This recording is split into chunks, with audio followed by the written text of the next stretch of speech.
পবিত্র মাহে রমজানে আলবিদা জুম্মা বোলপুর টাউন জামা মসজিদে দীর্ঘ প্রায় ২৭ দিন আগে মাহে রমজান শুরু হয়েছে। এই মাহে রমজান ইসলাম ধর্মাবলম্বী মানুষের কাছে খুবই পবিত্র এবং গুরুত্বপূর্ণ মাস।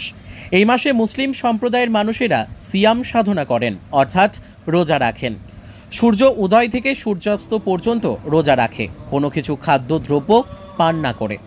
দেখতে দেখতে রমজান মাসের ২৭ দিন অতিবাহিত হলো, আর মাত্র হয়তো ৩ দিন তারপরেই উদযাপিত হবে পবিত্র ঈদ উল ফিতর। আজ মাহে রমজানের শেষ জুম্মা, অর্থাৎ আলবিদা জুম্মা। এই আলবিদা জুম্মা পড়ার জন্য বোলপুর টাউন জামা মসজিদে ধর্মপ্রাণ বহু মুসলিম সম্প্রদায়ের মানুষ একত্রিত হয়েছিলেন আলবিদা জুম্মা নামাজ আদায় করার জন্য। আলবিদা জুম্মা খুতবা পাঠ করেন জনাব হাফিজ সাবির খান সাহেব। বোলপুর শান্তিনিকেতন ঐতিহ্যবাহিত শহরে একমাত্র বোলপুর টাউন জামা মসজিদে, যেখানে বহু মানুষ একসঙ্গে নামাজ আদায় করতে পারেন। আলবিদা জুম্মা নামাজের শেষে ধর্মমত নির্বিশেষে সকলের জন্য দোয়া খায়ের করা হয়। কাজী আমিনুল ইসলামের রিপোর্ট, এস নিউজ বাংলা। পবিত্র মাহে রমজানের আজকে আলবিদা জুম্মা, কি বলবেন? জি আলহামদুলিল্লাহ, আল্লাহ পাকের অশেষ মেহেরবানি যে আল্লাহ পাক আমাদেরকে মাহে রমজান মাসের মতো একটা উপহার দান করেছেন। আর এই সারা মাস সমস্ত মুমিন মুসলমানগণ রোজা রেখে আল্লাহকে খুশি করার জন্য তারাবি পড়েছে, ৫ ওয়াক্ত নামাজ পড়েছে, বেশি বেশি ইবাদত করেছে। সমস্ত মুসলমান ভাইদেরকে এটাই বার্তা দেওয়া যায় যে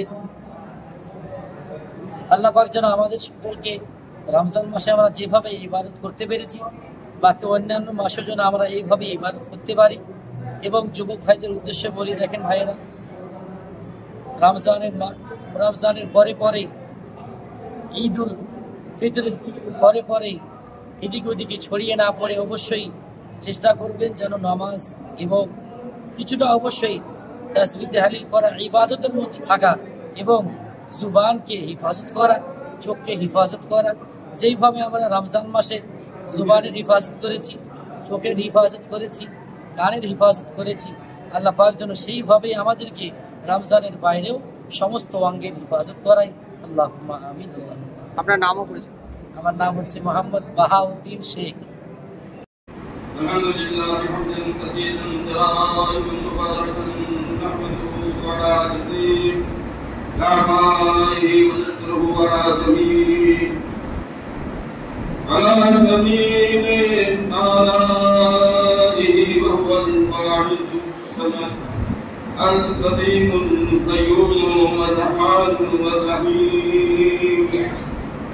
والصلاة على رسوله محمد وعلى آله وصحبه الأنبياء خصوصا على أفضل البشر بعد الأنبياء بالتوحيد أمير المؤمنين أبي بكر الصديق رضي الله تعالى وعلى عدد الحساب نائب المنبر والمحراب أمير المؤمنين عمر بن الخطاب رضي الله تعالى وعلى جميع القرآن أمير المؤمنين عثمان بن عفان رضي الله تعالى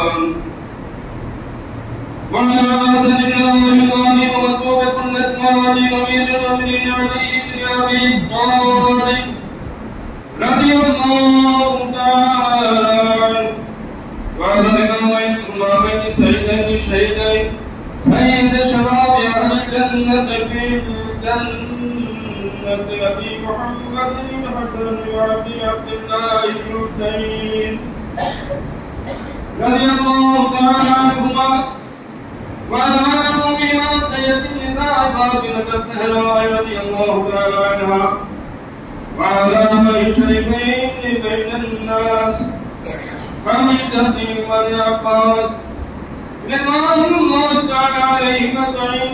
إن هذا الشهر رمضان يشفع لكم بالعفو والغفران. والوداع يا شهر رمضان فتحسروا على إتمامه وتحسروا على اقتدامه يدنا وأننا يا شهر رمضان يا خير الشهور ويا خلاصة تابعين آفات والطول ويا منبع البركات عند الإفطار والسحور رمضان يا شهر رمضان أنت الذي تغفر الجبال وترفع الدرجات